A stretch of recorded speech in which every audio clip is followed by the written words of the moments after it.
다음 12번 무역계약에 관한 협상 조건으로 올바른 것을 골라봐라 되는데, 자, KS, JS, ISO 같은 국가 공인 기준이 설정한 방법으로 품질을 약정하는 것은 Sales by Specification의 품질 결정 기준이라 되는데, 이거 틀렸어요. 이건 명세서에 의한 매매가 되는데, 여기에 해당되는 것은 무슨 철도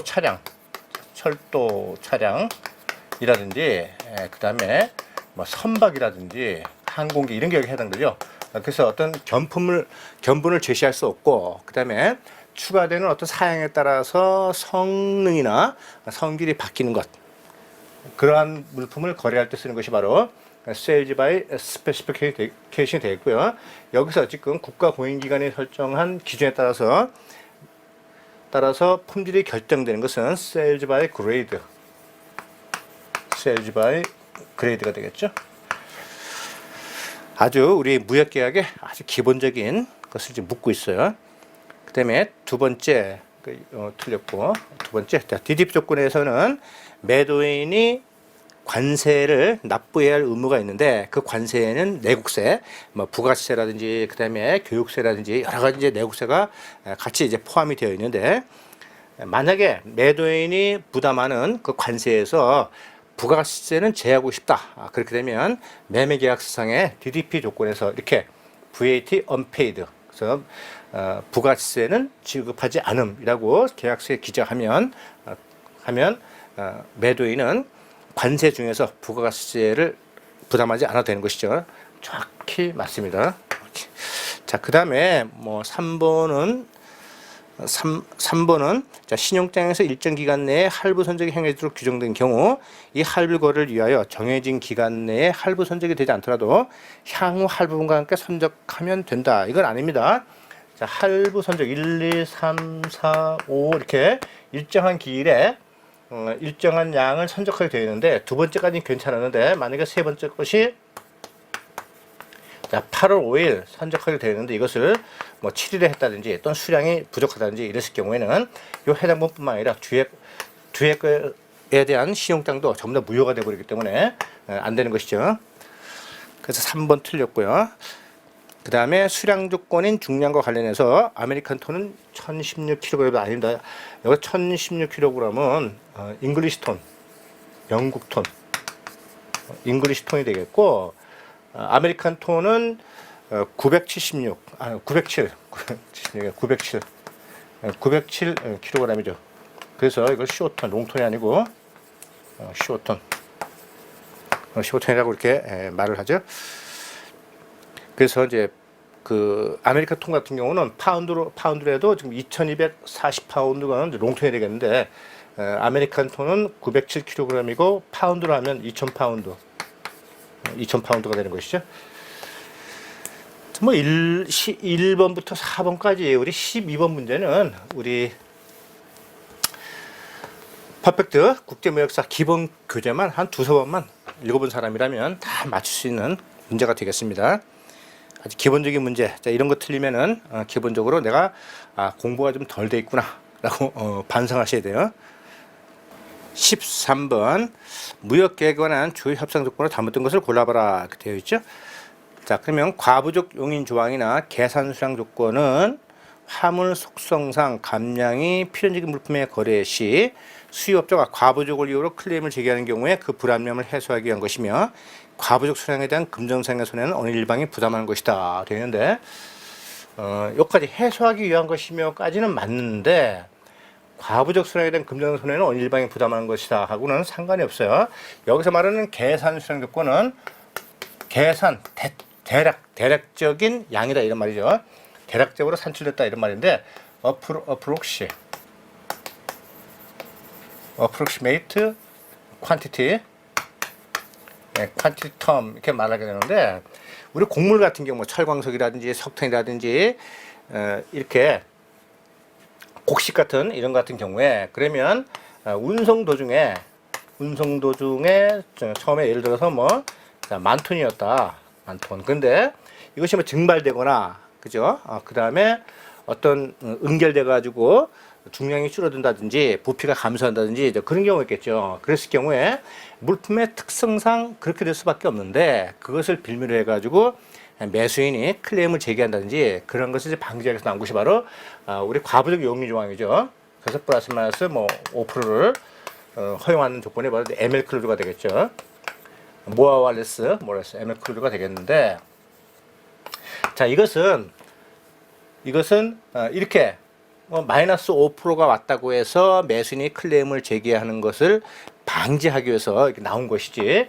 그럼 이 부족한 거에 대해서 반드시 매도인이 대금을 지급한다든지 이런 것을 강제적으로 규정하는 조항은 아니다. 물론 그거에 대해서 매매계약서상에 서로 합의를 해서 삽입은 하지만 이렇게 과부적 용인 그 자체가 부족한 수량에 대해서 어느 일방이 부담해야 된다는 그러한 규정은 아니다. 다음, 그리고 이거 틀렸네요. 틀렸어요. 그죠? 그럼 나머지 거는 다 이제 맞는 것이 되겠는데, 한번 시험을 해서 한번 살펴보겠습니다. 자, SG, C 데미지는 선적 품질 조건과 양육 품질 조건이 혼합된 조건인데 예외적으로 수분에 의한 손상 등은 매도인이 책임을 지는 조건이다 되는데 이거 맞는 표현이다. 맞는 건데 조심해야 될 것이 자, SD는 선적 품질 조건이지만은 수분뿐만 아니라 기타 이유에 의한 손상도 매도인이 책임진다. 그럼 틀린 거예요. 어디까지 이거 뭐냐면 수분에 의해서 뭐 침수가 되었다든지 그죠? 그다음에 부패가 되었다든지 그다음에 뭐 곰팡이 어디까지나 뭐 바닷물이 들어왔던 민물이 들어왔던 수분에 의해서 것인데 예를 들어서 뭐 화재라든지 그다음에 뭐 선박에 무슨 뭐 충돌이라든지 이런 것 때문에 손해가 있다 그러면 이것은 보상해주지 않아요. 어디까지나 수분에 의한 손상에만 해당된다는 거 꼭 기억해 두시고요. 그 다음에 우리 네 번째 보시면 자 선적 기간과 관련해서 on or about January 10으로 계약을 체결한 경우 자 1월 5일부터 1월 15일까지 총 11일 사이에 선적하는 것을 해석한다 되어 있어요. 그러니까 이것은 해당 일을 제외한 양쪽 5일을 말하죠. 그래서 지금 1월 10일이네요. 줄라이가 아니고 죄송합니다. 그래서 10일이라고 되어 있는 경우에 그러면 9, 8, 7, 6, 5 요 날짜 제외하고 12, 13, 14, 15죠. 그러니까 1월 5일부터 1월 15일까지의 기간인데 맞는데 이걸 살짝 바꿔요. 총 10일이라는 거 총 10일 사이에 선적하는 것으로 해석한다. 이렇게 나올 수 있으니까 10일 하면 틀리고 11일을 해야 맞는 것이다. 반드시 구분을 해주세요. 함정에 빠지지 마시고. 자, 정답 1번 되겠고요. 자, 그 다음에 14번 보시면 자, 승낙에 관한 기술로서 올바른 것을 기재한 것을 골라봐야 되는데 자, 경상의 원칙을 위배한 승낙도 승낙으로 볼 수 있다. 아닙니다.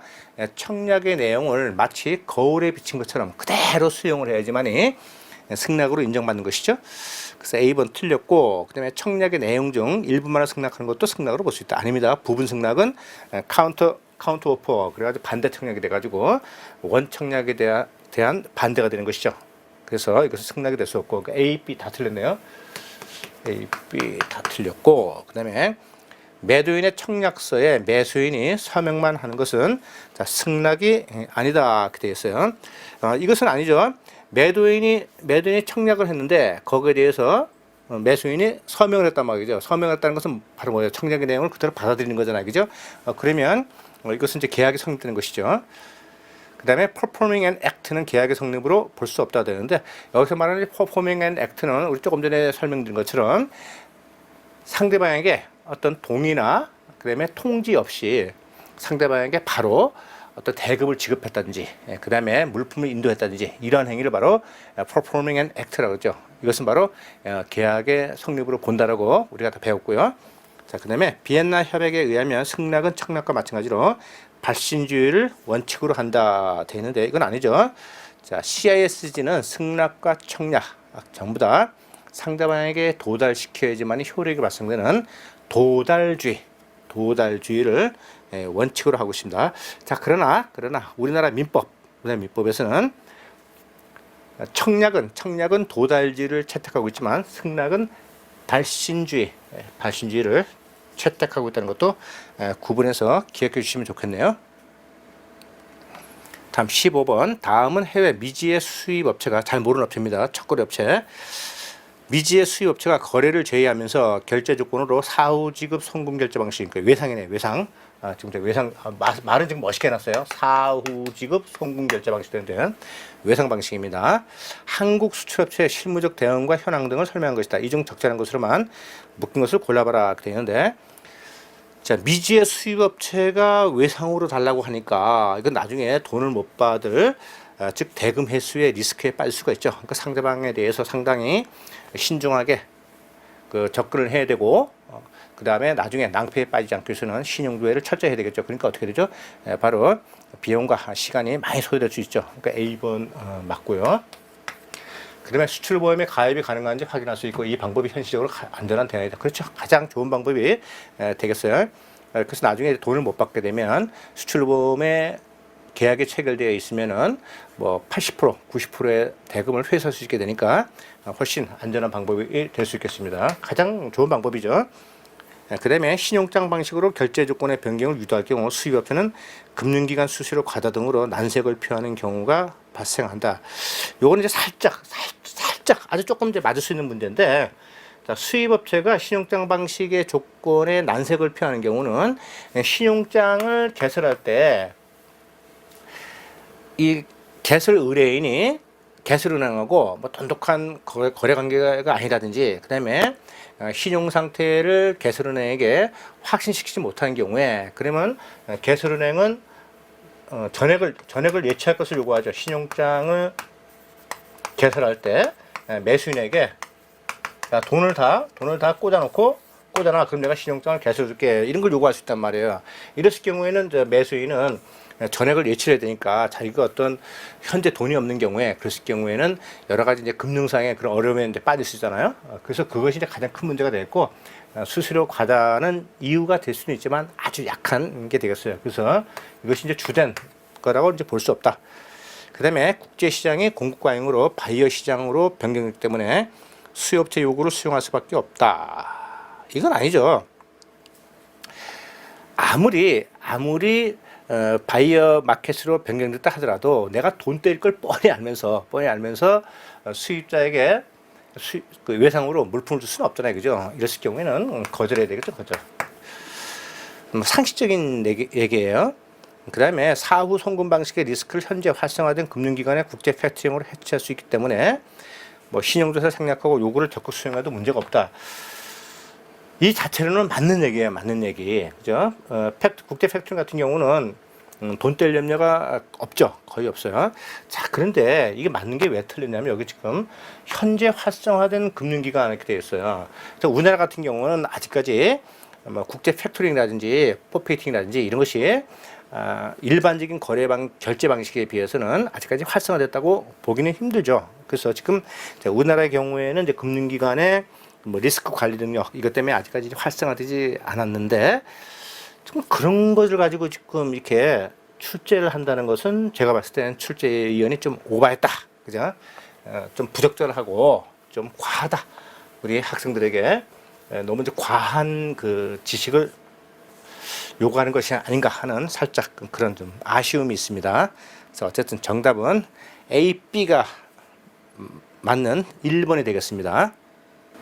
16번. 다음 중 무역계약 조건에 대한 설명으로 잘못된 것을 고르시오 되어 있는데, 자, 샘플을 품질 조건 결정을 위해 사용하는 경우에는 마켓 클레임 발생에 대비해서 바이어가 승인한 어프로브드 샘플을 보관하는 것이 적절하다 되어 있는데, 이건 뭐냐면은 이제 매도인이 샘플을 보냈단 말이에요. 매수인에게. 그래서 매수인이 이걸 보고서 승인을 한 거예요. 오케이, 이렇게 만들어 주세요. 그러면 요거를 가지고 그대로 보관하고 있는 거예요. 이거를 보관해서 선적을 하죠. 선적을 하면 요대로 만들어진 샘플을 보관을 딱 해놓고 있는 것이죠. 그래서 나중에 매수인이 품질에 대해서 트집을 갖게 되면 무슨 소리 하냐, 매수인 네가 지금 승인한 샘플 그대로 만들지 않았느냐, 그래서 너의 클레임은 부당하다, 이렇게 항변하기 위해서 바로 어프로브 샘플을 보관하는 것이 적절하죠. 맞고요. 그다음에 뭐 컨테이너 크기는 뭐 상식이 되겠고, 자 3번 20kg 단위의 포장 용기에 담긴 사료용 옥수수를 포장기수로 거래하는 경우에는 신용장을 결제 수단으로 선택하더라도 5 플러스 마이너스 5%의 과부족은 허용되지 않는다. 이건 맞습니다. 왜냐하면 과부족은 플러스 마이너스 5%의 과부족은 곡물이라든지 그레인이라든지 그 다음에 무슨 철광석이라든지 뭐 석탄이라든지 그 다음에 철광석 같은 이런 것들에 이제 해당이 되는데, 이걸 막 덩어리를 막 되나 그죠? 이렇게 덩어리를 막 돼 있으니까 플러스 마이너스 5%의 운송 시에 과부족을 허용하지만은, 지금 여기서 보시게 되면 20kg 단위네요, 그죠? 이렇게 딱 이런 것들이 지금 옥수수가 지금 20kg들이 포대에 딱딱 들어가 있단 말이에요. 이거 뭐예요? 하나, 둘, 셋, 넷 카운트할 수 있잖아요, 그죠? 이랬을 경우에는 바로 플러스 마이너스 5%의 과부족이 허용되지 않는 것이죠. 그러니까 포장 단위는 과부족 용인 조항이 적용되지 않는다. 그러니까 뭐 정답은 4번이 되겠는데, 자, 긴급한 물품이 최대한 빠른 시간 내에 운송되기를 원할 때는 신용장의 선적 기일을 바로 immediately as soon as possible 써야 된다 되는데, 이것은 틀렸어요. 왜냐하면 immediately를 as soon as possible과 같은 이런 모호한 표현을 쓰게 되면은 언제까지 선적하라는 강제 조항이 없기 때문에 매수인은 자신이 확실하게 물품을 언제 인도받을지를 예측할 수가 없죠. 그래서 안 되고, 그다음에 또 두 번째는 이러한 용어는 선적일자로 사용하지 말라고 UCP600에서 규정해 놓았기 때문에 신용장의 개설 의뢰인이 이런 것을 표시해 가지고 왔을 경우에는 거절을 하죠. 대부분 개선을 거절해 가지고 이거를 정확한 날짜로 바꾸세요 하고 요청을 하게 되니까 결국 4번에 이런 as soon as possible immediately는 사용할 수 없게 되는 것이죠. 다음 17번 무역계약의 주요 협상 조건에 대한 다음 설명 중 올바른 것을 골라봐라 되어 있네요. 자, 신용장상 환적금지 문구가 있는 경우 전 운송이 하나의 운송소리에 의해 커버되고 물품이 컨테이너선에 실려 있음이 표기된 경우라도 환적은 불어든다 되어 있는데, 이거 틀렸어요. 자, 환적을 금지하는 이유는 매수인 입장에서 봤을 때는 운송선이 바뀌게 되면 컨테이너를 올렸다 내렸다, 물품을 이제 올렸다 내렸다 하게 되면 물품에 혹시라도 손상이 갈까 봐 그러는 거잖아요. 근데 컨테이너 안에 있게 되면 운송선이 바뀐다 하더라도 이 컨테이너 안에 있는 물품을 다시 빼내 가지고 재포장하는 과정을 거치지 않기 때문에 바로 환적이 일어난다고 해서 물품에 손상이 일어날 확률이 거의 없단 말이에요. 그래서 환적 금지가 있다 하더라도 물품이 컨테이너에 실려 있거나 또는 레시선에 실리거나 또는 트레일러에 의해서 운송이 된다. 그러면 환적 금지 문구가 있다 하더라도 허용이 된다. 그 다음에 B, CAD와 DP는 동시 지급 방식으로 동일하지만, 그렇죠, 선적서를 제시하고 그에 따라서 이제 대금을 지급하게 되는 동시 교환 방식이 되겠어요. 하지만 DA 서류 인수도 방식이라든지 기한부 신용장 같은 경우는 먼저 물품이 가고 그 다음에 나중에 대금을 지급받게 되니까 바로 후지급 방식이 되는 것이죠. 자, 그래서 이건 맞네요. 이거 맞고, 그 다음에 자 10번 보시면 계약서 체결 시 당초 계약대로의 이행이 심히 곤란해져 계약의 본질적 변경이 불가피해질 경우에 대비해서 포스 마주어 클로즈 조항을 사입하는 것이 바람직하다 되는데, 자, 포스 마주어는 불가항력이에요. 불가항력. 그래서 뭐 스트라이크가 일어났다든지, 그죠? 그 다음에 뭐 홍수가 일어났다든지, 뭐 지진이 일어났든지 이런 것들 때문에 바로 선적을 못한 경우에 바로 매도인이 면책받기 위한 불가항력 조항이 바로 포스 마주어가 되겠고, 여기서 말하는 것은 하드십 클로즈예요. 하드십 클로즈. 그래서 다른 말로 이행 가혹 조항 이렇게 부르죠. 그래서 이건 뭐냐면은, 자, 그러면은 뭐 홍수 때문에 선적을 하지 못했다. 그럼 홍수가 계속되는 건 아니잖아요, 그죠? 뭐 며칠 있다가 끝날 수도 있잖아요. 그럼 그렇다고 해서 계약이 무효가 돼버리면 매도인뿐만 아니라 매수인도 물품을 받지 못하게 되니까 굉장히 곤란한 상황에 처하게 되겠죠. 자, 그래서 이렇게 선적이 지연돼 가지고 계약이 위반됐지만은 그것을 다시 계약서의 내용을 재조정해서 인도가 될 수 있도록 변경할 수 있도록 하는 것을 계약서에다가 삽입을 하게 되는데 그것이 바로 하드십 클로즈가 돼요. 하드십 클로즈. 그래서 계약도 이행이 심히 곤란하죠. 계약의 본질적 변경이 불가피해질 경우, 그렇죠. 원래 선적일자를 다시 바꿔야 되겠죠. 바로 그렇게 계약의 사항을 변경할 수 있다는 조항이 삽입된 것이 바로 이행가격 조항이 되겠어요. 자, 그래서 틀렸고요.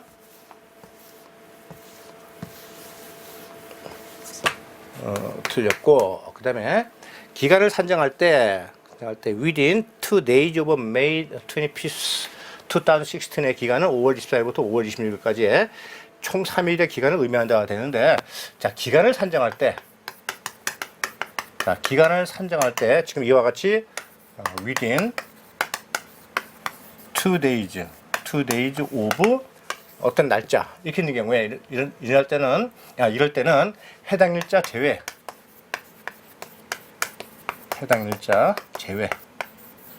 다음에 어떤 일자를 나타낼 때는 within은 해당 일자를 포함한다.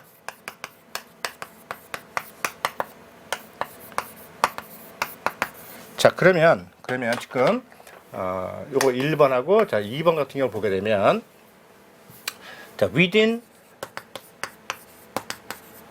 2 days of 자 May 25th 이렇게 되어 있죠, 그죠? 자, 그러면 25일은 빼고 24, 23.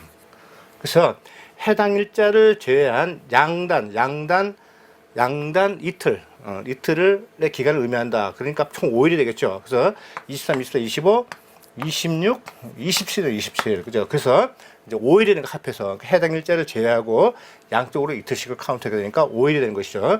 3일이 아니고 5일이다, 5일. 그 다음에 일자가 있는 경우에 포함한다 하는 얘기는 무슨 얘기냐면, 예를 들어서, 자, 프레젠테이션, 서류의 제시는 must be made within 2 days 이렇게 돼 있다. 라든가 또는 May 25th 이렇게 돼 있다든지 이렇게 돼 있으면 그러면 해당 일자를 포함하는 것이죠. 그러니까 서류의 제시는 5월 25일까지, 그러니까 5월 20일까지를 포함해서 그 날짜에까지 제시가 되면 된다 하는 이런 뜻이 되겠어요. 그래서 요거 within 2 days of 특정 일자 이랬을 경우에 해당 일자를 제한에 포함하느냐, 시험에 굉장히 빈번하게 나오니까 이거 정확히 구분을 해 주셔야 되겠습니다.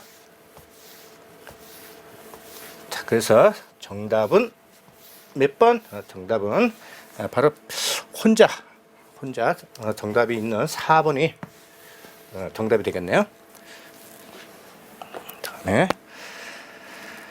다음에 18번 무역계약의 결제 조건, 보험 조건, 자, 수량 조건에 대한 다음 설명 중 옳지 않은 것을 고르시오 이렇게 되어 있는데, 자 1번 보시면 특별한 건 없습니다. 특별한 거 여기 읽어보시면 다 아는 내용이고요, 다 옳은 내용입니다.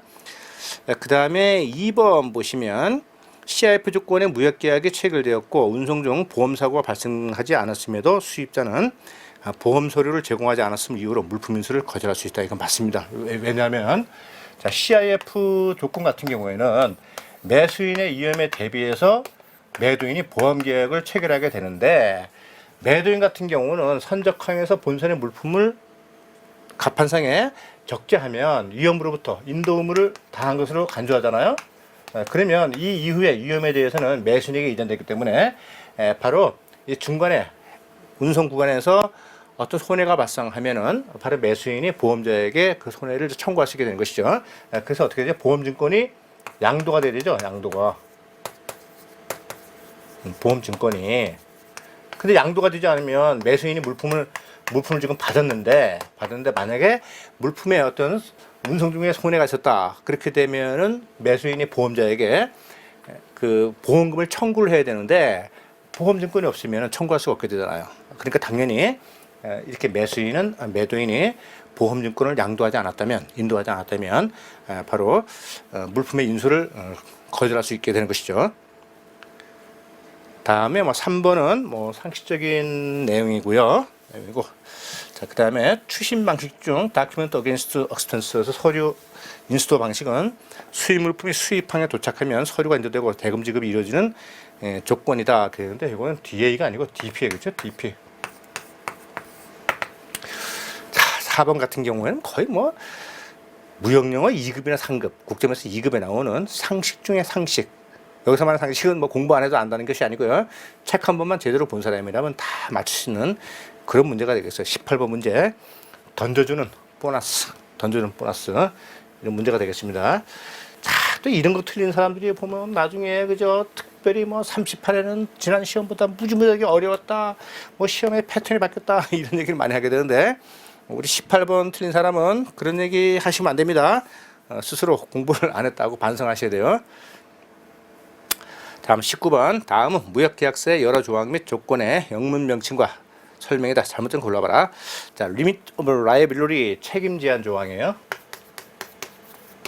책임 제한 조항. 자, 이것은 어떤 물품이 인도가 돼가지고 계약 보니까 뭐 품질이 뭐 안 좋다든지 그다음에 물품의 인도가 지연됐다든지 그래서 계약을 위반했는데 자 그럼 그거에 대해서 손해배상을 해야 되겠죠. 그러면 그 물품 자체에서 발생한 손해에 대해서만 배상하는 것이지 뭐 그것 때문에 뭐 수입자가 제때 물품을 못 받아가지고 고객한테 재날짜에 인도를 못했다. 그래서 우리 회사의 명성에 아주 큰 먹칠을 했다. 그래가지고 브랜드 훼손 가치에 대해서 매도인에게 손해배상을 요구한다든지 그런 건 안 된다는 것이죠. 그런 걸 제한해 놓은 것이 바로 리미트 오브 라이어빌리티가 되겠고요. 이거 맞습니다. 그다음에 두 번째 entire agreement 돼 있어요. 이것은 완전 합의 조항. 완전 합의 조항. 참 시험에 잘 나와요. 2번 완전 합의 조항. 자, 완전 합의 조항은 하나의 매매 계약서를 작성했는데 그럼 이거를 작성하기 위해서 그 전에 수없이 많은 의사가 있었겠죠. 뭐 전화도 얘기가 있었겠고 뭐 팩스도 있었겠고 그다음에 이메일도 막 교환됐겠죠. 그죠? 그래서 이것을 다 취합을 해가지고 최종적으로 정리된 것이 매매계약서잖아요. 근데 매매계약서 작성된 다음에 그 이전에 교환됐던 것을 내용을 가지고 트집을 잡는다든지 항변한다든지 그 인정되지 않는다는 것이죠. 오로지 계약서에 있는 내용만 인정한다는 거. 그것이 완전 합의 조항인데 여기서는 지금 상대방의 비밀 정보를 누설하거나 도용해서 안 된다는 조항이잖아요. 그죠? 이것은 완전 합의 조항이 아니고 비밀 유지 조항, 시크릿이라든지 또는 non disclosure, 비밀 유지 조항에 대한 설명이 되었어요. 그래서 어쨌든 2번이 틀렸는데 자, 3번 보시면 자, 프리비티 클로즈 되어 있어요. 이것은 당사자 조항이라고 해요. 당사자 조항. 그래서 계약을 체결하는 사람이 본인 대 본인, 프린시펄 투 프린시펄, 본인 대 본인 거래인지 아니면 뭐 프린시펄 투 에이전트에서 본인 대 뭐 대리인의 계약이라든지 그런 것을 나타낸 것이 바로 당사자 조항이 되겠어요. 다음에 concurrent condition. 네, 이것은 이제 동시이행 조항, 동시이행. 뭐 대금의 지급과 동시에 뭐 물품의 인도가 이루어져야 된다든지 그런 것을 이제 규정해 놓은 거. 이것이 바로 concurrent condition이 되겠어요.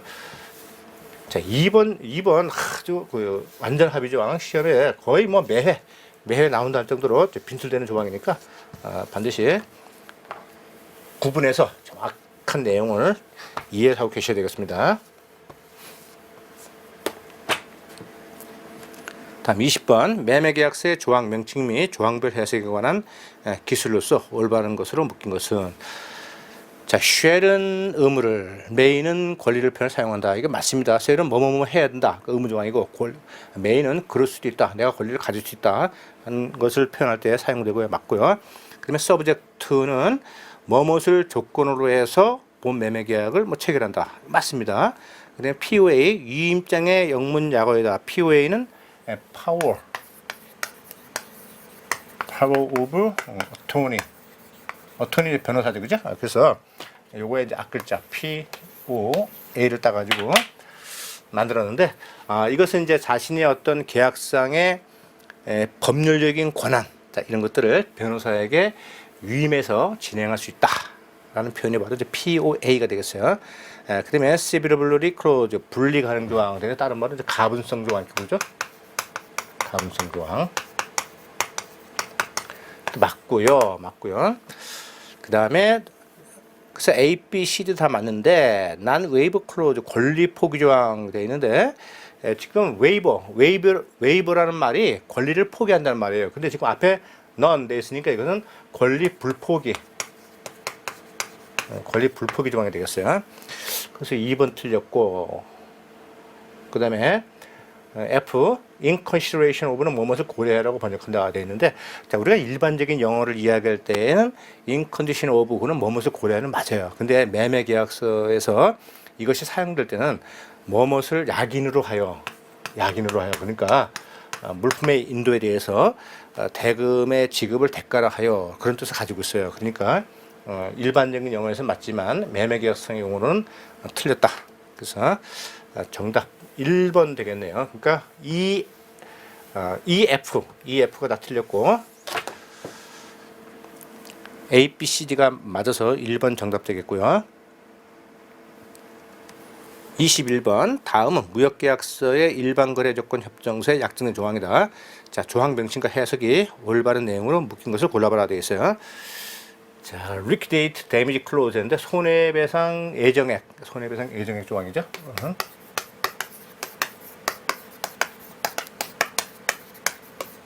그러니까 손해배상에 대해서 계약 위반에 대해서 손해배상을 해야 되는 건 맞는데 그거에 대해서 얼마까지 해야 되는지, 뭐 예를 들면 일주일 늦는데 뭐 그 인도 지연된 물품에 대해서 몇 프로를 뭐 손해배상을 한다든지 이런 것이 약정되어 있지 않으면은 서로가 나중에 이제 분쟁이 생길 수 있잖아요. 그래서 손해배상은 해야 되는데 어떤 경우에 얼마큼 하는지 그걸 딱 정해놓은 거, 이것이 바로 손해배상 예정이 되어 있고요. 맞습니다. 그다음에 B번 보시면 consideration clause 이렇게 되어 있는데 그 약인 조항 조금 전에 말씀드렸죠. 설명드렸고요. 다음에 escalation clause 되어 있어요. 어떤 물품의 가격의 시황에 따라서 등락이 심한 것들, 뭐 석유라든지 그다음에 우리 그 곡식이라든지 그런 것들이 이제 여기에 해당되는 것이죠. 그래서 지금 가격을 결정하지 않고 이것이 뭐 나중에 인도 날짜에 정해지는 가격을 확정 가격을 한다, 뭐 그런 식으로 하는 거, 그것이 바로 에스컬레이션 클래스가 되어 있고 시황 조항이라고 그러죠. 시황 조항. 다음에 indemnification clause인데 계약 위반 및 계약 불이행에 대한 손해배상 관련 조항 맞습니다.